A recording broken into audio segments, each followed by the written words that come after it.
पांचवें test match में हुआ चमत्कार, इंडिया की जीत और होगी अब इंग्लैंड की हार। इंडिया के ये हैं चार सुपरस्टार।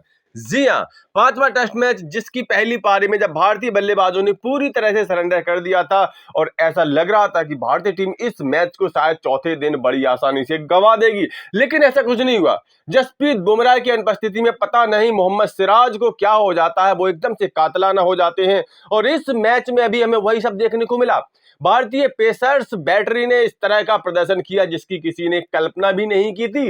लोग उम्मीद कर रहे थे कि इस मैच को अब केवल चमत्कार ही बचा सकता है और चमत्कार हो गया। जी हां, भारतीय पेसर्स ने इंग्लैंड के सारे विकेट झटक करके इंग्लैंड की पूरी टीम को पहली पारी में मात्र 247 रनों पर ऑल आउट कर दिया। और इस तरह से जब भारतीय टीम ने 224 रन बनाए थे और लोग डर रहे थे कि पहली पारी में इंग्लैंड कहीं 300-400 रनों की लीड ना ले ले, ऐसा कुछ नहीं हुआ। इंग्लिश बल्लेबाज सिर्फ और सिर्फ 23 रनों की लीड ले सके।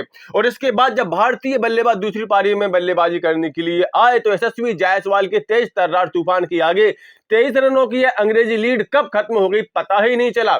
इस समय यशस्वी जायसवाल का तूफान जारी है और मैच के तीसरे दिन उम्मीद करते हैं यशस्वी जायसवाल एक बार फिर से धुआंधार पारी खेलेंगे और एक बड़ी बेमिसाल पारी खेल करके भारत को इस मैच में शानदार जीत दिलवाएंगे। इस मैच की बात करें तो जब मैच के दूसरे दिन भारत ने 204 रन 6 विकेट से आगे खेलना शुरू किया तो यहां उम्मीद थी कि करुण नायर कुछ खास करेंगे, लेकिन वो सिर्फ 57 रन बना करके आउट हो गए। भारत के लास्ट के 4 विकेट मात्र 20 रन पर आउट हो गए। इस तरह से भारतीय पारी 224 रनों पर खत्म हुई। यहां लग रहा था कि शायद अंग्रेजी बल्लेबाज धुआंधार बल्लेबाजी करेंगे और ऐसा शुरुआत में नजर भी आया जब अंग्रेजी ओपनर बल्लेबाजों ने 92 रन बिना किसी विकेट के जोड़ डाले और ऐसा लगा कि शायद क्रॉली और बेन डकेट भारतीय गेंदबाजों को बुरी तरह से पीटते हुए भारत को एक बहुत बड़ी बढ़त के बोझ तले दबा देंगे। लेकिन यहीं से भारतीय गेंदबाजों का कमबैक शुरू हुआ। पहला विकेट आकाशदीप सिंह ने लिया, दूसरा प्रसिद्ध कृष्णा ने लिया और इसके बाद मोहम्मद सिराज का जादू चल गया। उन्होंने कुल मिलाकर के मैच में 4 विकेट लिए। इसके अलावा प्रसिद्ध कृष्णा ने भी 4 विकेट लिए और 1 विकेट मिला आकाशदीप सिंह को।